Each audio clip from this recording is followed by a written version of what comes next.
I will share you to be example, ya, to be example of your analysis, ya, atau mungkin nanti juga semacam paper saya akan bagikan untuk menjadi contoh Anda bikin proposal, sorry bukan proposal, untuk Anda bikin tugas kelompok ya. Jadi meet-nya nanti saya ambil di tugas kelompoknya, kemudian untuk finalnya saya ambil untuk tugas individu. Jadi tidak usah ada soal jawab because you are the sixth semester now and your competency should be could analysis, ya,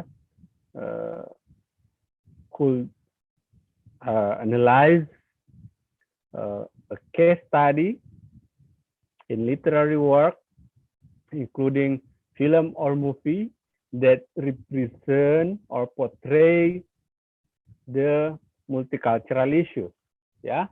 Jadi untuk itu, untuk mata kuliah ini ya, saya akan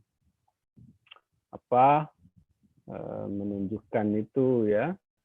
Nanti kalau ada kesempatan saya baikkan. Tapi saya ingin selesai dulu untuk soal materi atau lecture kita. Mungkin rencana nanti di semester inilah, di pertemuan in I think start in 10 meeting maybe, ya. Nanti pertemuan 10 kita start 11 sampai 16. Jadi kemungkinan rencana 6 pertemuan kalau itu dibagi berapa? 6 kelompok. Berapa orang sih di sini? 30 ya? Berapa orang semua ini, Fajar? Ini baru 15 orang. 14 orang ya. Fajar gangguan Pak jaringannya. Oke, berapa orang semua di kelas ini? Totalnya? Tunggu Pak, kalau di grup WA itu ada 22. Oh ya, it's okay, 22 ya. Berarti anggaplah 22 orang, kita bagi 10 atau bagi 8 kali ya. Kalau 8 ya 3 orang lah paling banyak. Ya, 3 kali 8 itu 24. Berarti ada yang 2 orang aja, ada yang 3 orang. It's okay. Itu untuk tugas meet-nya ya. Bisa biar gotong royong. Nanti cari kelompok. Ya, ini tugas kelompok ya, jangan lagi nanti Pak saya tidak bisa, tidak punya kelompok biar saya sendiri saja. No, kalau tidak punya kelompok cari kelompok. Ini ciri orang Indonesia, harus belajar bergotong royong, yang pintar bersama dengan yang bodoh. Jadi nanti berkompetisi di tugas akhir aja. Jadi kita harus belajar how to collaborate each other ya, and how to compete each other. Jadi ada masanya kita harus berkolaborasi karena kita adalah we are a great nation, kita bangsa yang besar dalam artian jumlah ya, bukan karena keagungan dan capaian. Dan also kita harus mampu berkompetisi satu sama lain dan dengan bangsa lain. Jadi dua-duanya itu harus dipacu gitu ya, one another. Oke, saya kira begitu untuk mata kuliah multiculturalism ini. Jadi sekarang mulailah teman-teman. Saya ingatkan dari awal, I inform you in the beginning of this lecture, ya, from nowadays and also actually from the first meeting in our class, read minimum one literary work, ya, for your group assignment, ya. Or watching a movie, then analyze, identify the multicultural issues and analyze them. Jadi Anda harus membaca karya dan juga membaca buku-buku multicultural dan penelitian-penelitian sebelumnya yang saya sudah bagikan. Ya, this is no time, ya, to wait me feed you. Bukan lagi waktunya saya menyuap Anda because you are sixth semester now. Anda harus belajar menyuap sendiri, makan sendiri, makanan sudah saya siapkan. Ya, banyak di Google Drive.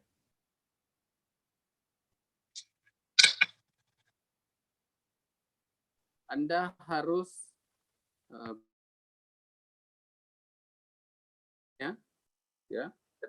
merambut kira begitu.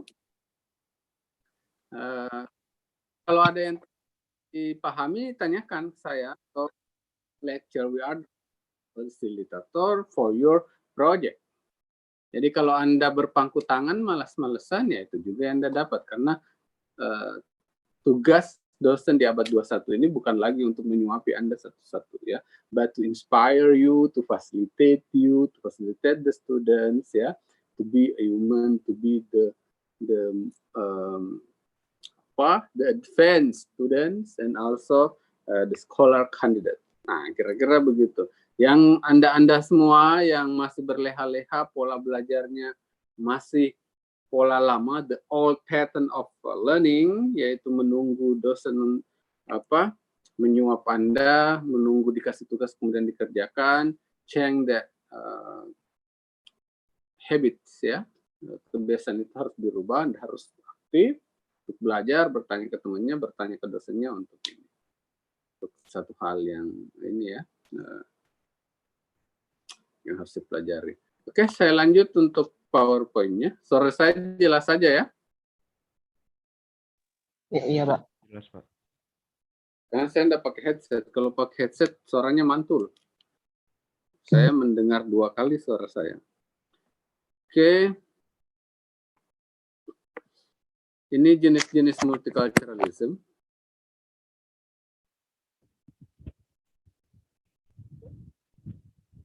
Ada yang isolasionis sampai yang kosmopolit. Anda bisa lihat dan tanyakan kalau tidak dipahami. Ini, halo, suara saya kedengaran aja ya? Dan Ada aja, Pak. Iya. Oke, ini saya pakai headset lagi nih, biar bisa lebih clear. Saya lanjut. Yang paling kiri isolasionis itu yang paling tertutup, kemudian yang paling kanan yang kosmopolit itu yang paling terbuka ya. Di tengah-tengahnya ada negosiasi, ada yang otonomis. Otonomis itu para pendatang yang minoritas justru pengen dapat menuntut otonomi gitu ya. Kalau yang sebelah yang kritikal tidak peduli otonom sudah tidak peduli kultural otonom, menciptakan culture kolektif kekitaan, asnes ya, kekitaan. Kalau yang akomodatif, minoritas menyesuaikan. Kalau yang otonomis, minoritas tidak mau menyesuaikan, dia mau melakukan sendiri apa yang mau sesuai dengan kebudayaannya. Dia tidak mau adaptif atau menyesuaikan, dia mau mengisolasi diri gitu. Dia mau otonom gitu. Kemudian kalau yang kritikal atau interaktif, tidak ada lagi istilah dominan mayoritas, tapi melebur menjadi satu, membuat kultur yang sama gitu ya. Kalau yang kosmopolit malah lebih terbuka lagi, tidak masalah kultural itu tidak dipermasalahkan lagi. Identitas-identitas itu Anda Jawa kah, Anda Bugis kah, Anda Kutai, Dayak, dan Banjar, dan seterusnya. Kalau contoh di Samarinda itu tidak lagi. Bayangkan kalau Samarinda seperti Hong Kong misalnya, ya. Kalau Singapura sih masih kental ininya. Negara yang kosmopolit gitu ya. Meskipun barangkali ini masih tetap sulit berlaku untuk semua negara ya. Untuk sebuah negara sekalipun misalnya kayak New York masih ada tuh diskriminasi rasial.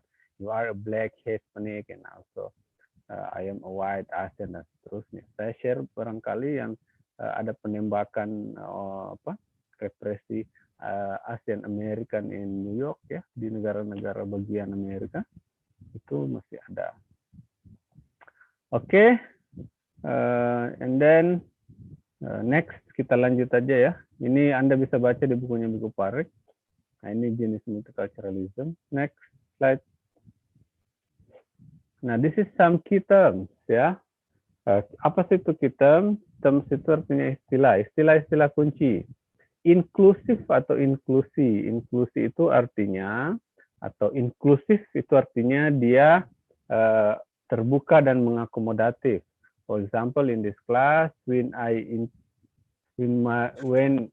include everyone, ya, without discrimination, ya, dia itu namanya inklusif, terbuka menerima orang.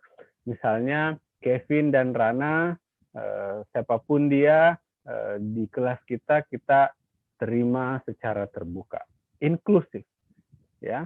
Mau rasnya apa, sukunya apa, apakah dia difabel ataukah dia orang yang pada umumnya, ya, kita terima inklusif. Nah, kalau eksklusif hanya segelintir orang saja, misalnya hanya laki-laki saja kalau berdasarkan gender, hanya kulit putih saja di situ, atau misalnya hanya suku tertentu saja, atau etnik tertentu saja, ras tertentu saja, atau kelas tertentu saja yang elit, itu namanya eksklusif. Karena dia mengeksklude, dari kata X, dia mengeluarkan yang tidak sesuai dengan karakteristik mereka.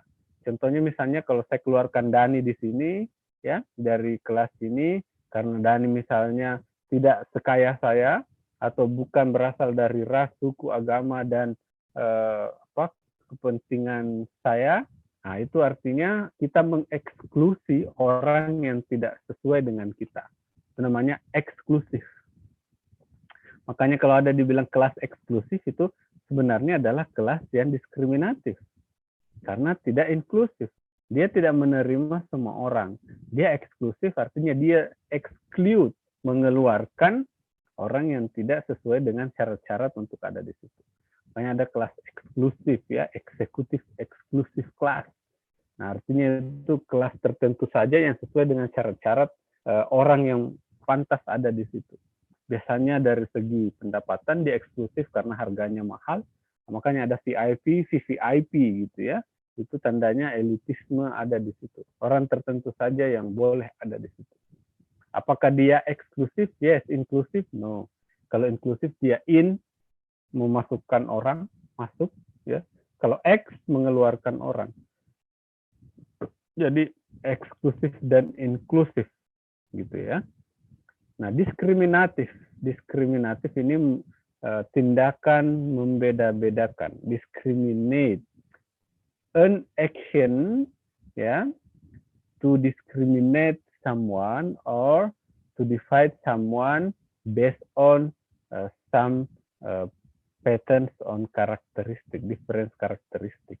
Ada diskriminasi, ya, membeda-bedakan orang, discriminate, ya, one another.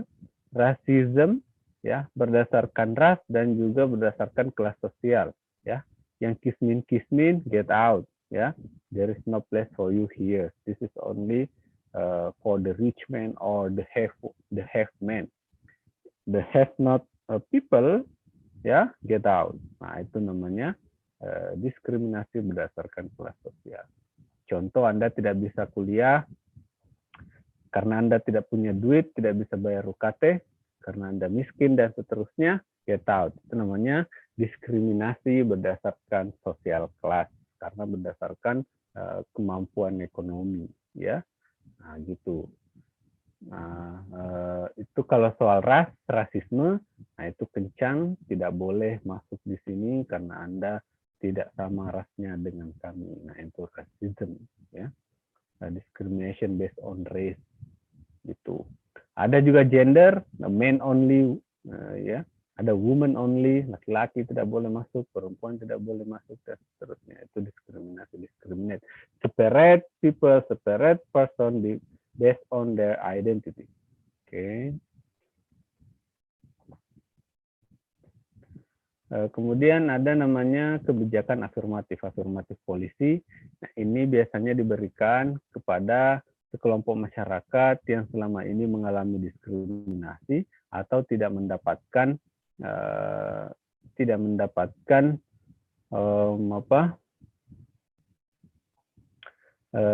the justice, ya, tidak mendapatkan justice, keadilan, ya.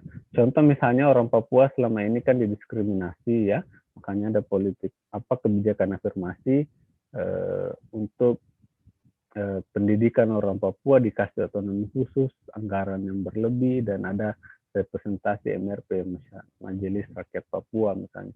Sebenarnya di Kalimantan juga masyarakat Dayak dan orang-orang Kalimantan selama Orde Baru dan mungkin di zaman kolonial itu kan tidak mendapatkan pembangunan merata, istilahnya kue pembangunan tidak merata, dan juga and also the increase or the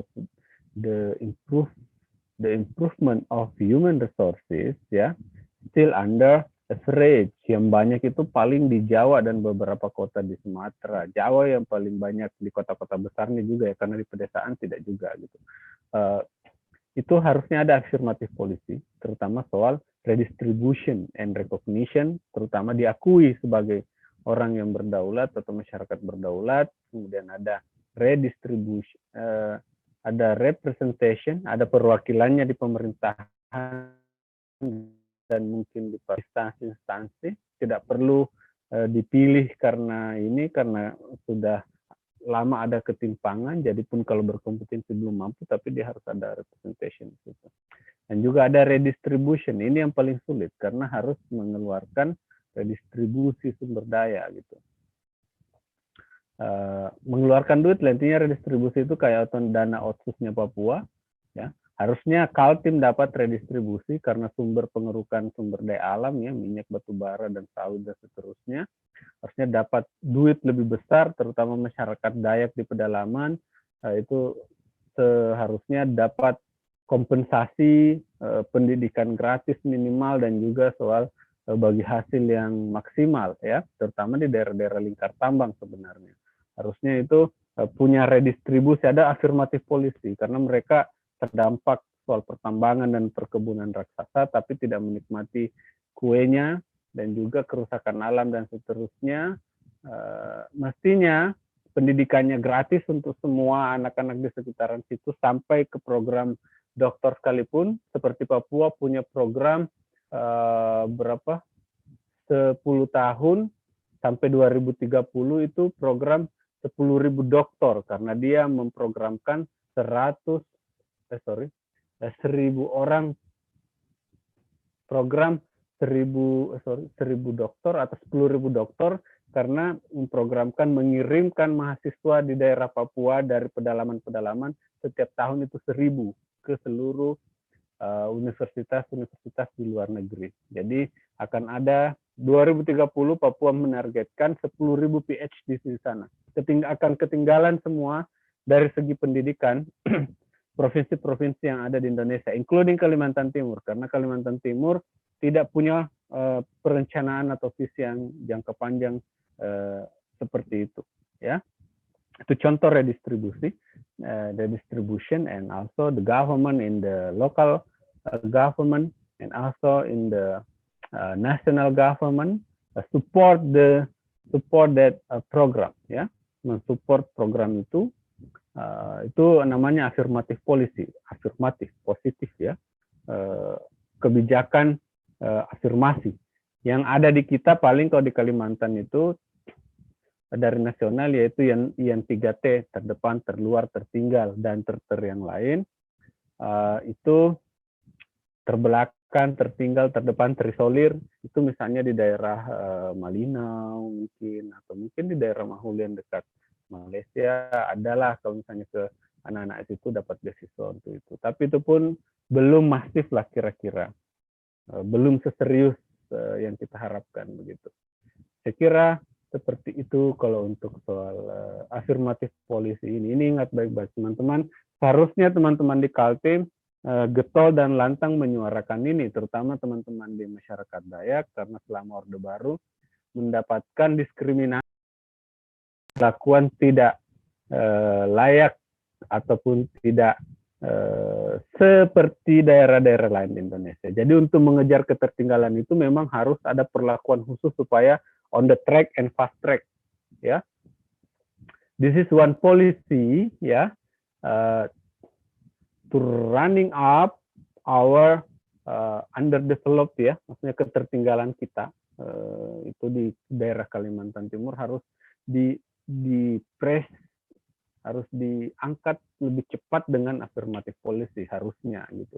Karena duit banyak aja sebenarnya, cuma karena tidak ada concern and maybe goodwill and political will from government, including local and national government to affirmate that, to gain them, yeah. So this policy cannot be applied gitu ya, tidak bisa diterapkan karena ya begitu, tidak ada juga yang berusaha mendorong barangkali untuk itu. Saya kira itu kalau untuk afirmatif polisi ya, jadi rekognisi, pengakuan, representasi, perwakilan, redistribusi itu penyaluran ulang ya.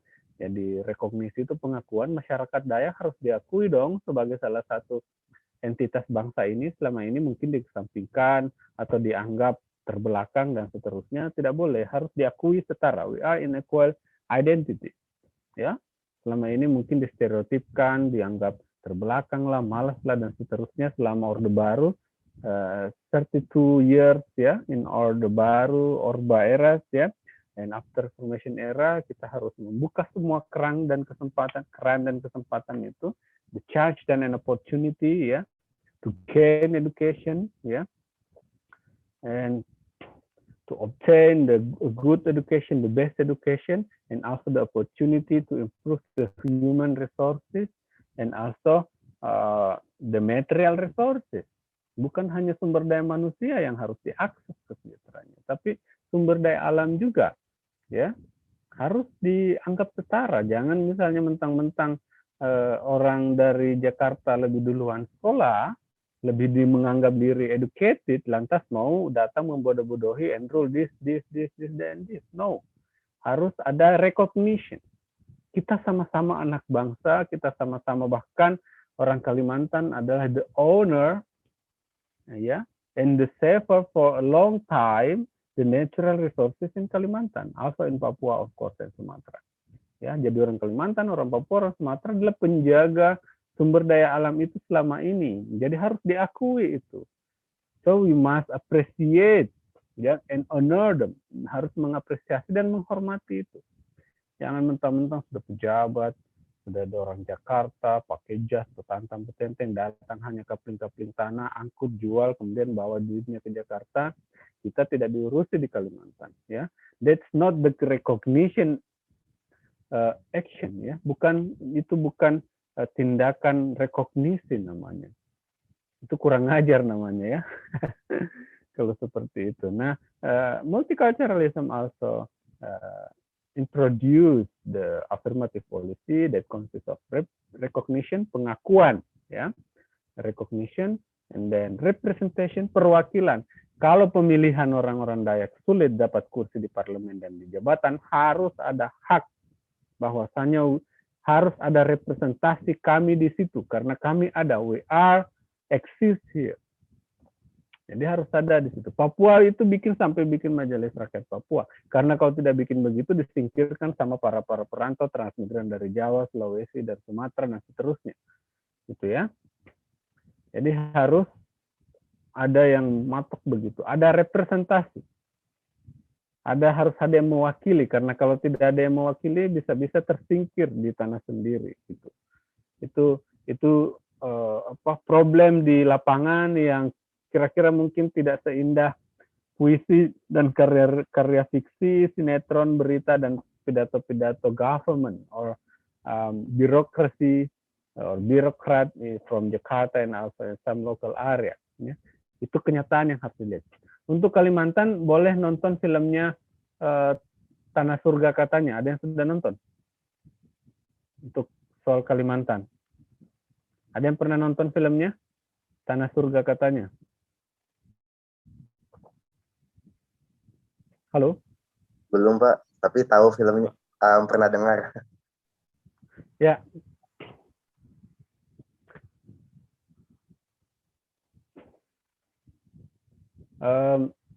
Bagaimana kalau kita jadikan itu sebagai ini, tugas meet pelengkap. Maksudnya salah satu tugas meet. Jadi tugas meetnya nanti ini ada dua, satu nonton filmnya itu, kemudian analisis aspek-aspek multikulturalnya. Pakai aja teori apa yang Anda mau pakai term-term yang ada di sini, yaitu eksklusif, inklusif, eksklusivitas, inklusivitas, diskriminasi, ataukah afirmatif polisi, silahkan ya. Catat ya, Fajar, Dani, dicatat. Itu pokoknya Anda sendiri rumuskan, itu tugas Anda. Nonton filmnya, review filmnya, kemudian identifikasi dan analisis pakai multicultural issues. Supaya Anda kenali bagaimana Kalimantan digambarkan di dalam film, ya. Dan juga ada multicultural issues di situ, ya. Ada injustice, ada inequality of social class, of identity, ya. Kira-kira begitu, cultural identity, and also geographical, ya, ingat ya, geographical, terpencil dan pedalaman. Ingat di slide pertama, buka lagi, ada di situ tentang geographical areas berdasarkan ini, di pedalaman sama di kota beda sekali, ya. Ada guru, tidak ada guru, seperti itu. Tenaga kesehatan, seperti itu ya. Tanah surga katanya. Nonton ya. Halo, itu tugasnya ya. Dikumpul minggu depan. Baik, Tugas Pak. meeting. Baik, Pak. Nanti tugas kelompok untuk paper and PowerPoint-nya yang kelompok itu tambahan. Jadi nanti saya akan tambahkan nilainya. Jadi ada tugas kelompok, ada tugas individu. Saya akan tambahkan nilainya, kemudian bagi dua, itulah nilai Anda. Gitu ya. Ya, Pak, jadi nanya sedikit, Pak. Jadi kan kami untuk tugas individu itu kita nonton film Tanah Surga katanya. Untuk kelompoknya itu PPT mengenai mengenai Tanah Surga tentang filmnya itu, Pak, ya? Lain lagi. Okay. Anda cari nanti.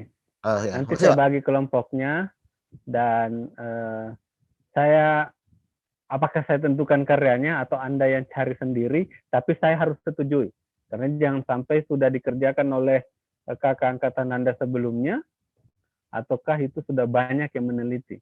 Hanya Anda meneliti the multicultural issues in Crazy Rich Asia, sudah, itu sudah banyak yang meneliti. Atau misalnya To Kill a Mockingbird atau Color Purple, itu sudah basi lah intinya kira-kira. Itu sama dengan mengajari orang Banjar makan soto Banjar. Nah, itu sama kira-kira. Atau Anda mengajari orang Samarinda makan nasi kuning. Nah, itu sudah menggarami lautan. Ya, cari yang spesifik. Yang baru ada novelty dan seterusnya. Nah, ini yang paling susah sebenarnya. Tapi Anda memang harus diajar untuk bersusah-susah dahulu supaya tidak mati kemudian, gitu ya. Anda harus dilatih untuk itu. Belum lagi saya share ini ya, Fajar ya. Saya belum selesai soal PowerPoint itu. Yang survei untuk melihat proyeksi Anda ke depan seperti apa. Belum yang sudah dibikin Fajar kemarin. Itu belum ini. Belum saya bagikan. Nantilah kalau sudah selesai penjelasan saya baru ini. Oke, dicatat ya, teman-teman. Kalau nanti muncul ide saya tambah tugas Anda terus, karena selama ini kan saya terus yang ngomong. Jadi setelah ini Anda terus ya, Anda lagi yang harus bekerja keras. Disuruh bertanya, tidak ada pertanyaan, oke, berarti saya yang harus banyak bertanya. Atau saya yang akan memberikan Anda tugas banyak-banyak, supaya otot dan otak Anda itu berfungsi. Karena kalau tidak bekerja dan berfungsi, nanti stroke, begitu ya. Nah, jadi saya kasih tugas banyak-banyak, bacaan banyak-banyak, tontonan banyak-banyak, dianalisis supaya otak dan otot Anda bergerak, supaya tidak stroke tinggal di rumah. Sudah di lockdown, tinggal di rumah, tidak ada tugas. Nah, itu berbahaya untuk kesehatan jasmani dan mental Anda, gitu. Gitu ya. Jadi kalau disuruh bertanya, repotkan saya untuk menjawab pertanyaan. Kalau saya tidak direpotkan berpikir untuk menjawab pertanyaan, pikiran saya memberi Anda tugas banyak-banyak. Nah, kalau tugasnya tidak selesai dikerja, pikiran saya lain-lain lagi. Saya kasih Anda E, C, D, Anda tidak lulus, ketemu lagi tahun depan, bayar lagi kan. Jadi itu that's the domino effect. Nah, berefek domino itu kalau saya sendiri yang ngomong, pikiran saya muncul yang kreatif-kreatif. Nah, biasanya karena saya masih young lecture, dosen-dosen muda itu kreatifnya itu bikin susah mahasiswa, kasih tugas banyak-banyak. Alasannya rasional. Kalau tanya ke prodi, kenapa tugasnya banyak? Oh ini Pak, supaya mereka terhindar dari stroke. Nah, tinggal di rumah, tidak bergerak, otak-ototnya tidak bergerak. Nah, akhirnya dosennya nanti yang salah. Jadi saya kasih tugas supaya bergerak, latihan, dan seterusnya. Gitu ya. Supaya ada ini.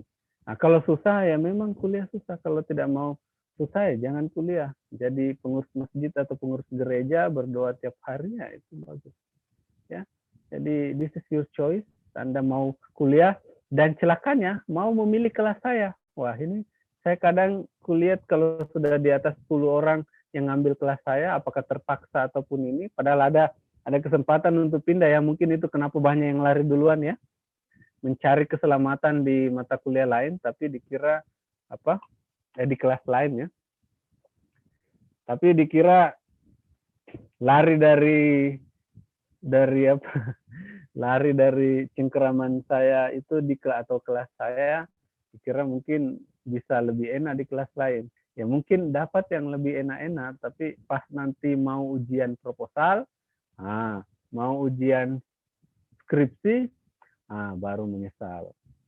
Ya mudah-mudahan sih menyesal. Kalau tidak menyesal juga sih, itu mungkin barangkali yang menyebabkan banyak kakak angkatan Anda itu numpuk.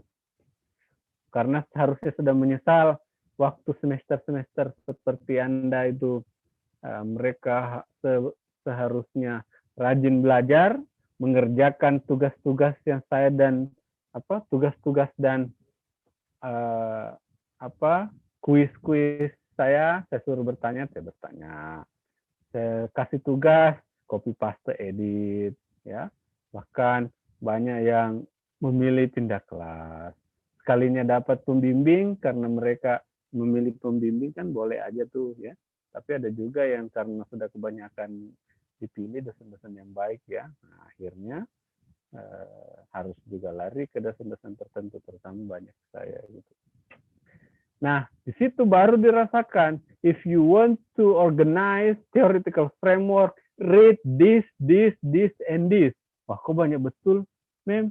Banyak betul, Miss? Banyak betul, Sir? Ya, memang itu standar dari penelitian. If you want to be a scholar, ya, you must analyze. Saya ingatkan terus, Anda harus bisa menganalisis.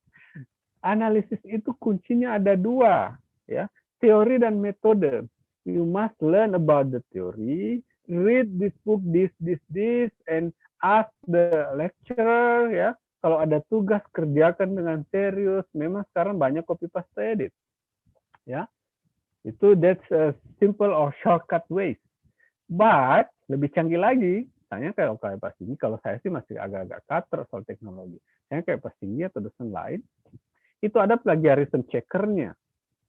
Dicek itu, kamu copy paste di sini, ini sumbernya, Anda bisa mengelak. Ya. Kayak KPK kalau menangkap seorang koruptor, Anda bisa, ini buktinya, telepon Anda sudah disadap, sudah dicek rekening Anda, ada aliran dana dari sini, this is the fact, this is the evidence, ya, silahkan buktikan. Wah, itu parah. Ada bimbingan saya, selama ini saya percaya saja ya, saya tidak usah nyebut nama.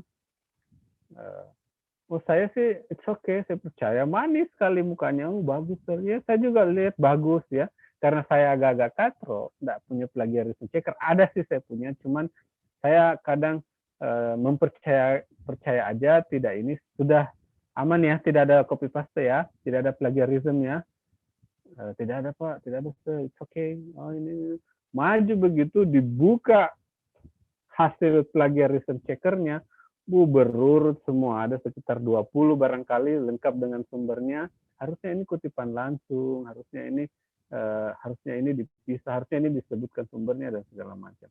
Kebuka, itu muka berubah jadi merah, biru, kayak pelangi itu muka. Malu sendiri.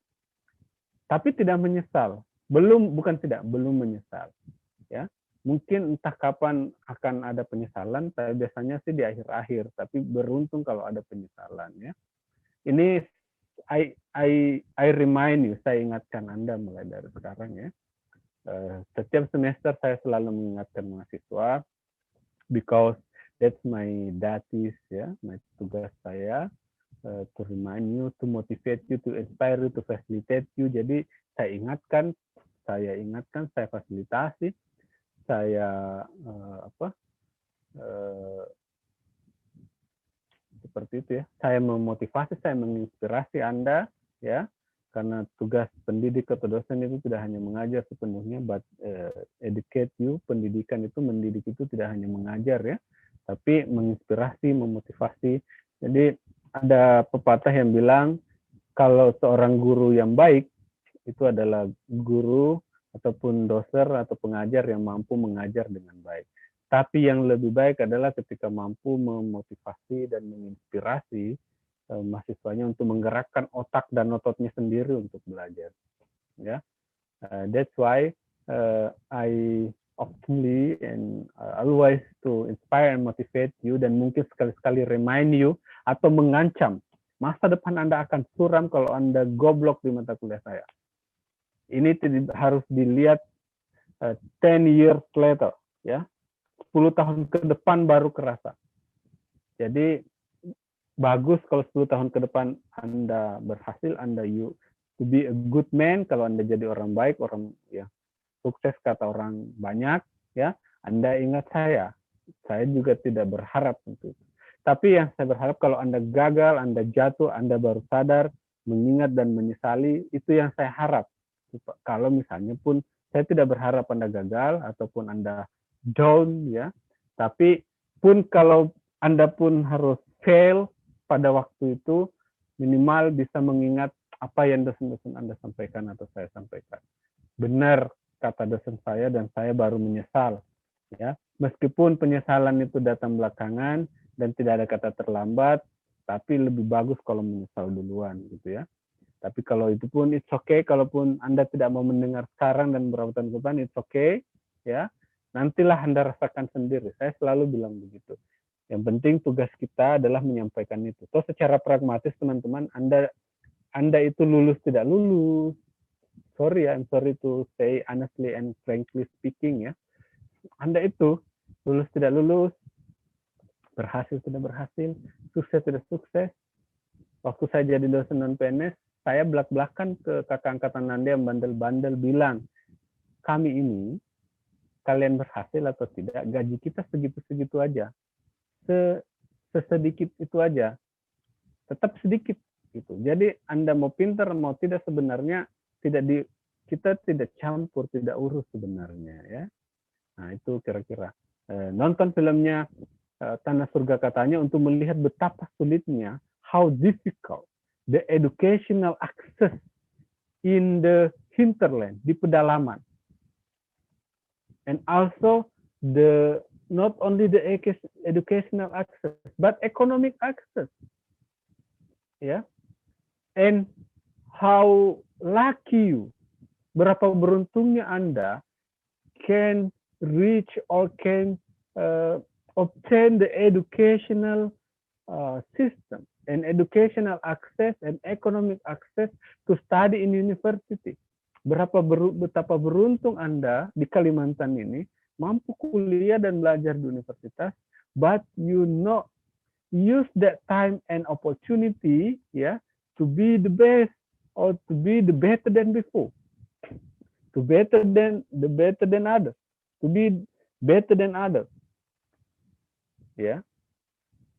Bayangkan itu kalau orang di pedalaman, Anda nanti nonton filmnya, cari ya di YouTube kalau tidak salah masih ada, atau cari di kakak-kakak angkatan Anda. BEM pernah melakukan tahun berapa ya, saya lupa, 2017 ke 18, itu pernah melakukan nonton bareng soal ini, dan saya pembicaranya, I am reviewer and also the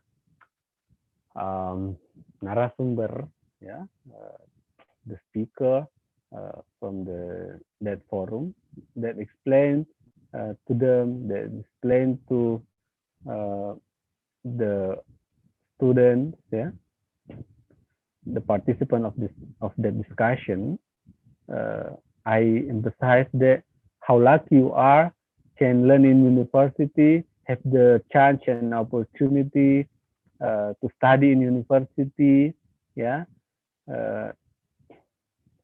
rather than some children and also some younger generation in the hinterland and also in the border of our country in Kalimantan, ya, in the North Kalimantan, di Kalimantan bagian utara sana itu orang-orang di perbatasan itu very difficult to access the economic and educational system, educational access, ya, susah sekali itu teman-teman, ya, it's very difficult. Saya kira begitu ya untuk ini. Sebentar, saya kasih waktu 2 menit dulu untuk mungkin ada yang mau minum dulu atau apa. Silahkan sebelum saya lanjut ke slide selanjutnya. Ini beberapa catatan Anda.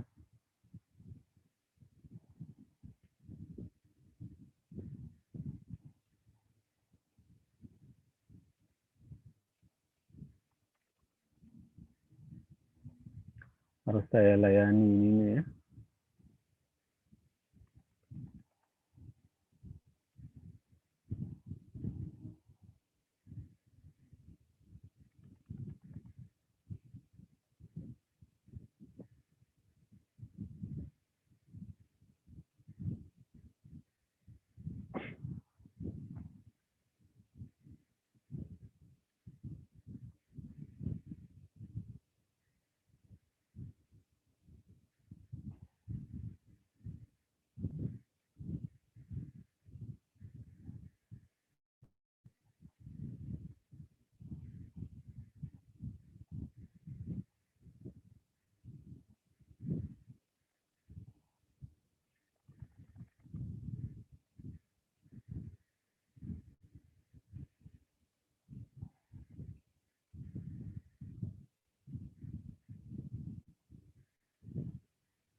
Oke, kita lanjutkan ya. Slide dan nah ini ada stakeholder and stake owner.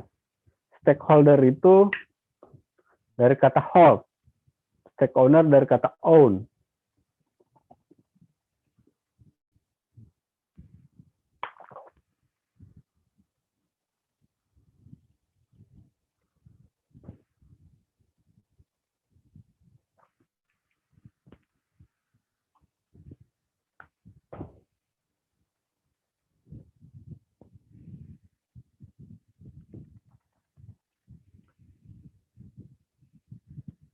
Stakeholder itu artinya hold, pemegang.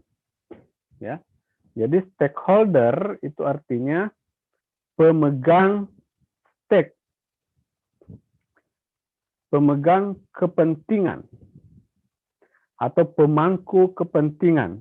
Siapa dia? Dia yang kita pangkukan atau percayakan untuk mengelola kepentingan kita, yaitu government and bureaucracy.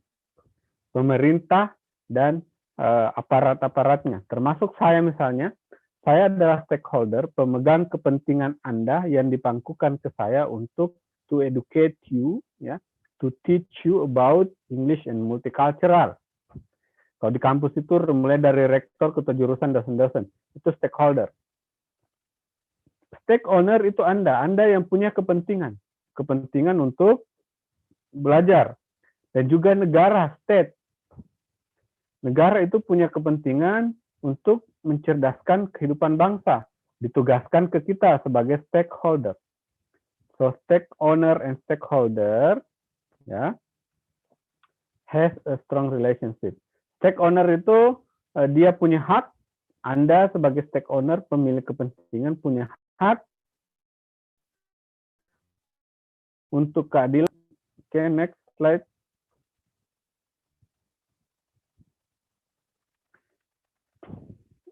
Nah, ini bisa diperbaiki ya, dan ya, prejudice di situ ya. Prejudice, nah ini kita masuk soal prejudice. Prejudice artinya bahasa Indonesia itu prasangka, prejudice ya. The uncertain feeling ya, uncertain feeling, perasaan yang menduga gitu ya, praduga, yang associate to negative image for someone or a group of person in cultural aspect. Oke. Nah, ini ada The 100 Foot Journey. Ini sebuah karya ya. Dia diteliti oleh kakak angkatan Anda, pendekatan multiculturalism, ya, prejudice. Jadi isu multikulturalismenya, isu dari keragamannya, ya, isu dari keragaman itu sendiri, paham multikulturalnya. Kemudian, and then this student, this researcher, ya, focus on prejudice analysis. Jadi ada satu karya, kita lihat, oh banyak isu-isu multikulturalnya, supaya tidak kerepotan, limited your research into one focus of study. Oke, jadi fokus kajiannya only analyze the prejudice. Oke. Prejudice issues. Nah, prejudice issues itu ada teorinya. Jadi there is no analysis without the concept of theory. Ya. Anda harus ingat itu. Jangan menganalisis pakai perasaan. Do not analyze a object of research using your feeling, using your emotional feeling. Oke. Kalau seorang kritikus sastra sekaligus sastrawan bernama Saud Situmorang ya, dia orang Batak lulusan New Zealand ya, bukan orang sembarang, bukan orang kaleng-kaleng ini orang ya. Itu bilang, kalau ada yang menganalisis puisi atau menganalisis karya sastra pakai kata menurut perasaan saya atau menurut saya, dia bilang tinggalkan aja orang itu, tidak ada gunanya. Sama dengan Anda. If you analyze a literary work or movie, ya, using your feeling, all the common sense and the common knowledge, I will leave you. Saya akan tinggalkan Anda dan meninggalkan paper Anda dan meninggalkan Anda di kotak nilai bernama error ataupun tidak tuntas TBU, tidak bisa ujian barangkali ya. Kalau itu kuncinya. Kritik sastra Anda sudah lulus ya, dilatih bikin teori, apakah itu Anda lulus dengan nilai B kah, C kah, nilai apakah begitu ya? Nilai yang hancur-hancuran kah, nilai yang bagus kah, nilai yang agak-agak ya, agak bagus, agak kurang bagus, itu di tengah-tengah in average kategori ya. Tapi in this class, in this lecture, you must and I will emphasize you to use the analysis, to use the concept theory approach, ya, to analyze work. Jadi tidak ada itu cerita Anda menganalisis pakai perasaan. Anda harus baca buku, ya. Read the books, identify the concept, ya. What is the expert said about this topic, ya, that you would use to analyze an object, ya. Gitu. Apa sih yang si expert bilang tentang prejudice dan seperti apa indikator and categorization-nya, dan itu yang dipakai to identify and analyze one by one, topic by topic in literary work. Ya.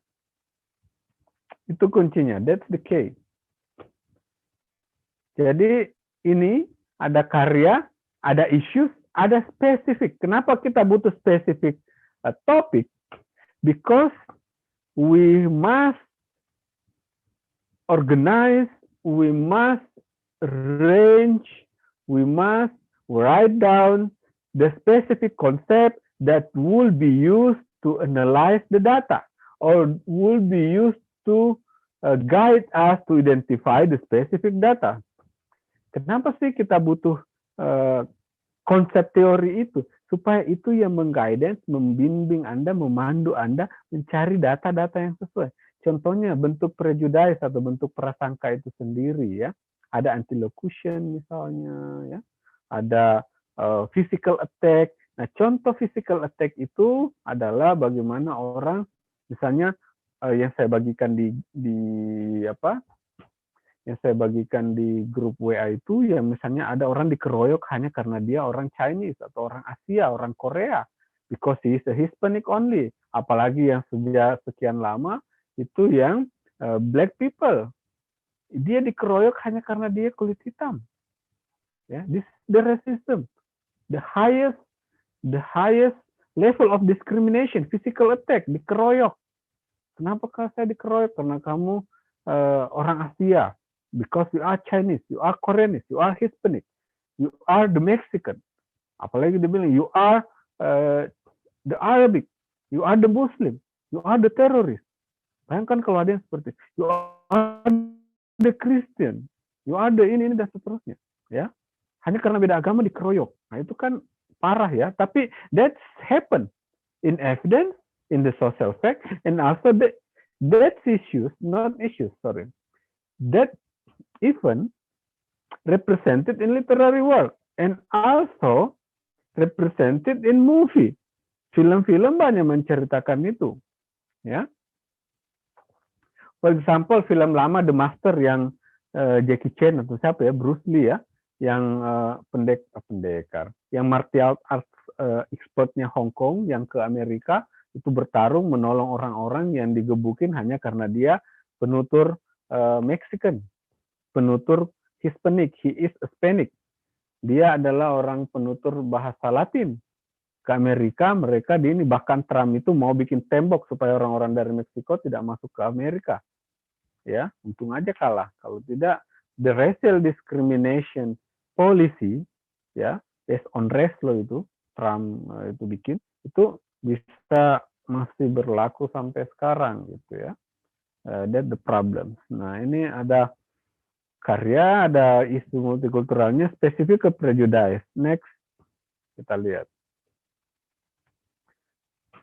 Nah, ini ada background of study ya. Racial prejudice and discrimination may be a long-standing issue in the society, especially in the United States. Ya, this is racial discrimination range ya. Ini ada statistiknya. Racial discrimination margin of concern remains a concern. Ya, not concern. Nah, seperti itu. Di sekolah-sekolah, 1% dari siswa adalah kulit putih. Ini contohnya ya, bagaimana racial discrimination occur or exist in United States society. Dari 98 ke 2011 itu peningkatannya tinggi sekali, school segregation. Oke, next. Nah, ini background of study ya. Sampai kita lihat race, social construct, dia biology, physical appearance, muncul prejudice. Prejudice itu adalah sebuah belief. Dari prejudice muncul yang namanya rejective behavior. Perilaku menolak secara sadar ataupun tidak, attitude, sikap, and demonstration of belief. Ya, jadi rejective behavior, perilaku mereject, perilaku menolak kehadiran seseorang, itu adalah bentuk praktik dari kepercayaan bahwasanya orang ras ataupun suku A atau agama A itu layak didiskriminasi. Mereka memang seperti itu dan seterusnya ya. This is the discrimination act in society. Oke. Nah, itu adalah attitude, sikap, dan demonstration of belief, ya, tindakan dari kepercayaan. Nah, kemudian rejective behaviors itu ada lagi spesifiknya, 3 bentuknya di dalam penelitian ini, yaitu yang pertama adalah verbal rejection. Apa itu verbal rejection? Itu penolakan secara verbal, diomongin, saya tidak suka sama kamu keluar aja dari sini. I don't like you. Get out from here. I exclude you. Saya mengeluarkan kamu. I refuse you. I reject you. Itu secara tidak langsung. You are the black. Your place not here. You are the have-not. You are the poor man. You are the poor people. Your place is not here. Nah, sama misalnya, Anda tidak bisa bayar UKT. Tidak usah kuliah. Nah, itu kan sama dengan itu ya, verbal rejection. Ada juga yang bukan verbal rejection, tapi dia discrimination. Nah, didiskriminasi, diam-diam, kita tidak ngomong, tapi we discriminate. Misalnya, siapa Ashar. Ashar, diam-diam saya kasih nilai jelek. Kevin Morris saya baikin. Ya, bagus nilainya, kalaupun misalnya ada yang salah, saya kasih catatan, ini kamu baikin ya, saya kasih nilai bagus. Kalau Ashar mau benar, saya cari-cari kesalahannya misalnya, kemudian saya kasih nilai jelek, kakak kamu tidak pantas untuk ini. Discriminate. Diam-diam kita membeda-bedakan, gitu ya. Siswanya. Misalnya, yang cewek ada Hovifa, kemudian ada Ikrar, Hovifa dan Ikrar, karena saya sama-sama laki-laki, gender discrimination ya, sama-sama diskriminasi. Ikrar saya kasih privilege. Ikrar kamu boleh bimbingan ke saya kapanpun dan dimanapun dan tentang apapun tentang mata kuliah ini.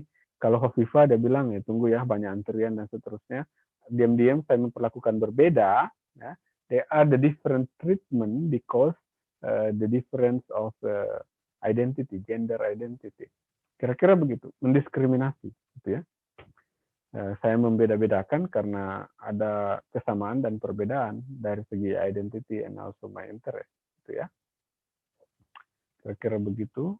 Self privilege karena dia anak orang kaya, anak pejabat, saya bagus-bagusin pelayanan saya sebagai dosen. Dan karena yang satunya lagi, misalnya Dani, karena dia anak orang miskin, bukan siapa-siapa, ya. UKT-nya UKT yang paling rendah, ya saya tidak terlalu mempedulikan kalau dia bertanya ke saya jawab secukupnya atau saya bilang saya sibuk. Nah itu diskriminasi namanya. Diam-diam, not verbal rejection, tidak dibilang tapi berwujud dalam attitude and demonstrate of belief, tindakan gitu ya, sikap dan tindakan. Nah Anda boleh menilai lah dosen-dosen, staff dan people around you discriminate you because what, ya, because what gitu ya, or give you privilege because what. Anda yang dapat privilege, jadi ada discriminate, ada privilege ya. Anda yang diistimewakan karena Anda anak pejabat atau Anda orang kaya atau ada kepentingan, tidak usah senang-senang amat juga karena begitu kepentingan itu hilang, begitu posisi orang tua Anda hilang, begitu the prosperity of your parents or your family lose, ya, Anda juga tidak akan diperlakukan lagi seperti sebelumnya, gitu ya. Anda yang didiskriminate juga tidak perlu baper-baper amat, ya. anggap saja that's your challenge ya, itu adalah tantangan untuk Anda ya, to show them, to show people, to show the world that you can do something best gitu ya. Anda boleh datang dari orang yang tidak punya privilege ya, you are a common people like me of course ya. Tapi Anda bisa membuktikan, you can show the world that you can do that, you can do the best, ya. Kira-kira begitu kalau soal apa yang privilege ini ya, discrimination itu lahir karena banyak hal gitu ya, apakah ada kesamaan ras, gender, perbedaan ras, gender, suku, agama sara, suku, agama, ras, antar golongan, nationality, religiosity dan seterusnya. And maybe social class, paling sering karena because of social class, gitu ya. Karena anak pejabat, ada juga karena merasa anak pejabat atau merasa anak orang kaya, pengen privilege, gitu ya. Nah, this is endorse or encourage the discrimination act in society, gitu ya. Jadi ada kalau video sebelumnya kita melihat ada privilege ya di film Cashless apa gitu ya. Nah, itu privilege. Nah, ini ada lagi yang soal discriminate because what? Privilege because what? Diistimewakan karena apa, kemudian didiskriminasi karena apa. And prejudice and also rejective behavior. Yeah. The specific forms of rejective behavior is discrimination. First, verbal rejection, yeah. And the third one is physical attack. Ini sudah kasar sekali. Kalau misalnya verbal rejection itu hanya omongan, ya. You place not here because you are the poor man, you are a black, you are Hispanic, you are this ethnic, we are the different. This is not the place for you. Itu hanya omongan. Kalau yang kedua dia tindakan, discriminate you, ya, practice a different treatment because something, ya, karena satu hal gitu ya. Itu sangat lewat tindakan. Tapi kalau yang terakhir ini physical attack, Anda dipukuli, ditangkapi, dipersekusi istilahnya hanya karena berbeda identitas. Because they are the prejudice or rejective behaviors because the different identity, the different identity, the different interest, and the different position. Itu ketiganya. Ya. Ini contoh. Next. Apakah boleh bertanya, Pak? Ya, silakan. Waktunya masih ada kah? Enggak, sisa menit, Pak. 12 menit lagi kayaknya, Pak. Ada 12 menit. Silakan. Oke. Kan in our daily life itu we have the interaction with other, Pak. Kita interaksi satu sama lain. Yes. Yang saya pahami itu di ajaran agama saya, our environment, our circle itu shape our mind. Maksudnya kayak itu teman-teman kita itu cerminan diri kita gitu. Ya. Misal kita mengklasifikasikan teman-teman kita yang kiranya oh ya ini kayaknya bisa jadi teman, yang ini enggak. Karena takutnya apa yang mereka perbuat itu tertanam sama kita gitu, Pak. Baik itu kelakuan buruk ataupun baik gitu. Nah, apakah itu termasuk tindakan diskriminasi? Sedangkan dalam yang kita tahu, kita disuruh untuk memilih itu, Pak, supaya kita menjadi pribadi yang baik gitu, Pak. Ya. Tergantung perlakuan kita. Memilih teman itu bukan berarti kita sepenuhnya mendiskriminasi. Tapi kalau sebenarnya kita sudah punya the negative effect atau prejudice, tidak usah deh berteman sama itu, nanti kita ikut-ikutan jahat. Yes, itu prejudice, itu diskriminasi. Ya, karena kalau ajaran agama, saya kira semakin buruk perilaku seseorang, tugas kita untuk meluruskannya ya. Ihdinas siratal mustaqim kalau dalam Islam apakah gitu ya. Intinya meluruskan ataupun menempuh jalan yang lurus atau meluruskan orang-orang yang ini yang tidak dianggap tidak lurus lah menurut agama. Tapi yang saya ingin katakan adalah bagaimana sikap kita. Apakah kita memusuhi, menjauhi? Kalau itu sudah pasti diskriminasi saja. Kalau soal ada anjuran agama, barangkali perlu dilihat lagi cara menginterpretasi perintah agama itu. Jangan-jangan tidak seperti itu atau tidak sesempit itu, gitu ya. Karena pada prinsipnya adalah memilih lingkungan, memilih teman itu memang sebaiknya yang baik-baik supaya kita terpengaruh di situ. Tapi bukan berarti yang kita hindari itu atau kita ini itu kita diskriminasi sejak dalam pikiran loh atau sejak dalam hati. Saya kira agama apapun tidak mengajarkan itu. Ya, saya kira begitu ya Fajar. Baik Pak. Halo. Terima kasih Pak. Ya.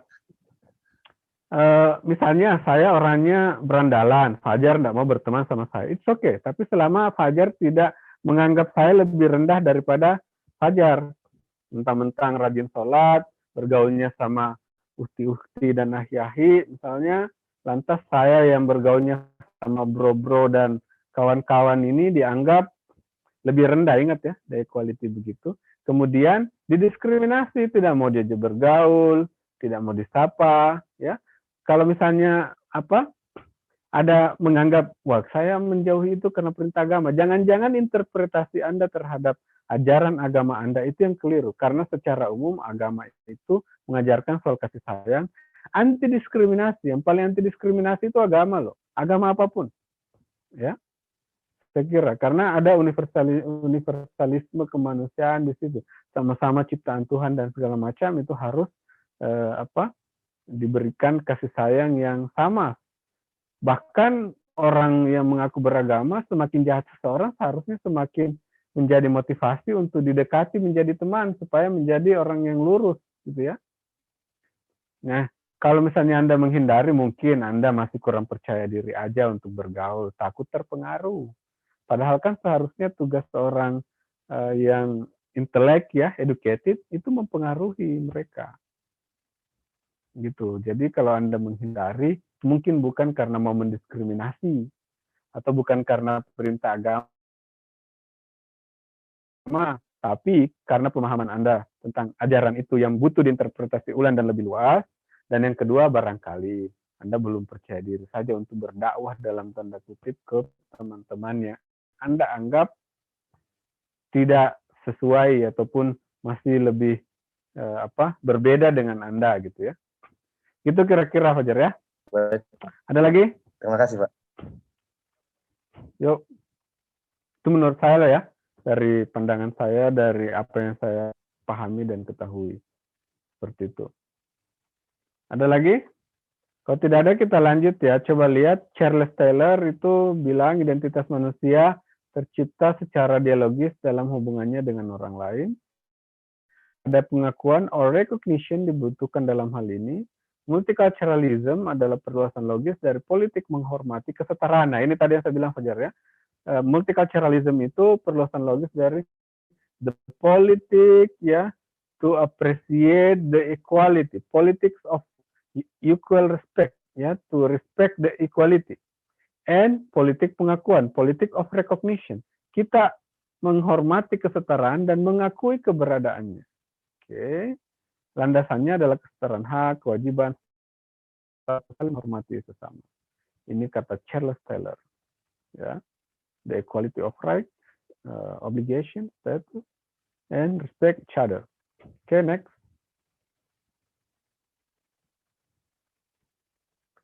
Recognition and tolerance, menghargai dan mengakui keberadaan budaya lain, bukan berarti mengatakan semua nilai benar, ya. Jadi menghormati ataupun menghargai yang lain tidak harus mengakui bahwasanya dia benar, tapi just give your respect, ya. Kalau dalam Islam itu lakum dinukum waliyadim, untukmu agamamu, untukmu agamamu. Sewot-sewot atau tidak perlu mencela-mencela, marah-marah kalau misalnya orang tidak mau ikuti agama kita atau kepercayaan kita or our belief. ya, karena mereka punya kepercayaan, kita juga multiculturalism kira-kira gitu. Jadi itu ayat-ayat multikultural itu ya. Kalau ada novel dan film ayat-ayat cinta, ini ayat-ayat multikultural. Akum dinukum waliyadim. Ada juga ayat-ayat pembebasan. Nah, itu biasanya teman-teman yang progresif, Islam progresif, mengutip itu, yang melawan penindasan dan seterusnya, kesewenang-wenangan pemimpin, pengerusakan alam, dan kehitatan sosial itu mengutip ayat-ayat anti penindasan. Nah, ayat-ayat perjuangan. Nah, ada ayat-ayat cinta gitu ya. Ada juga cinta yang tak dirindukan apa gitu. Ada juga ayat-ayat multikultural yang lakum dinukum waliyadin itu adalah itu untukmu agamamu, untukmu agamaku. Saya menghormati agamamu. I respect your belief. I respect your religion and your ideology and worldview. Kita menghormati semua. We respect, but it not means ya you are the truth or I recognize your truth, the truthful of your belief. Tidak harus saya mengakui kebenarannya, tapi nafsi-nafsi ya, untukmu kepercayaanmu, untukmu kepercayaanku, kira-kira begitu, saling menghormati satu sama lain. Karena ada nilai universal. Nilai universal itu adalah menghormati sesama manusia dan makhluk ciptaan Tuhan. Ataupun kalau Anda seorang ateis, segala sesuatu yang ada di alam semesta ini harus dilindungi dan dihormati, gitu ya. Kalau tidak percaya itu ciptaan Tuhan, apa yang ada di semesta, yang ada di semesta raya bumi ini, itu juga tetap harus dihormati sebagai human rights dan juga sebagai the non-human rights atau non-human turn rights. Ya, kembalinya hak-hak non manusia. Misalnya COVID harus dihormati nih COVID. Kalau tidak dibunuh kita. Ya, nah itu contoh to downgrade or to deconstruct the anthropocentrism. Wah, manusia ini kan kadang terlalu egois tapi banyak juga kekurangannya ya. Termasuk karena COVID ini kelabakan, banyak yang mati mendadak, banyak juga yang terkapar, banyak juga yang ketakutan sampai mengurung diri di rumah seperti saya, gitu ya. Seperti kita ini, work from home, learn from home. Karena kalau keluar takut dimangsa sama COVID. Nah, itu artinya we must respect other human, ya, other people, and also the other species, the other non-human identity. Nah, ini COVID kita tidak lihat, tapi kita harus hormati dan takuti, gitu ya, supaya ada equality di situ. Kira-kira begitu. Ada pertanyaan lagi? Ini masih ada 3 menit. Coba di slide selanjutnya, Dan. Nah, ini kita lanjut aja minggu depan. Culturalism. Jadi multiculturalism itu juga tidak selamanya juga benar di mata semua orang. Ada juga yang mengkritik, gitu ya. Karena tidak juga sepenuhnya benar.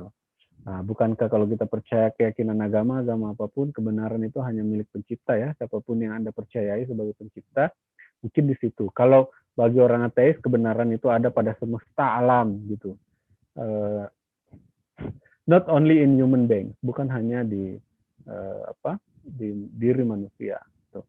Tapi juga di semua ciptaan Tuhan ataupun segala sesuatu yang ada di alam semesta ini. Bagi yang mempercayainya. Tapi selama berabad-abad, bertahun-tahun ya antropocentrisme itu menjadi hal yang problematic and very powerful ya, terutama especially because science and technological exploration in the scientific world, di dunia saintis, pengetahuan ya, human become the rule or has the authority to rule the world. Itu juga barangkali kenapa banyak kerusakan, karena terlalu egois ya manusia ini. Nah, selain itu manusia ke makhluk lain, ada juga manusia ke sesama manusia. White man supremacy, the West people authority, the Western orientation, ya, scientific, rational, empiric domination, ya. Nah, itu very problematic, especially criticized from Frankfurt School, and also postmodern great thinkers, para pemikir-pemikir besar postmodern, dan juga masa Frankfurt criticize how the work create or shape by the anthropocentrism and the scientific orientation. Ya, jadi saya juga itu dikritik.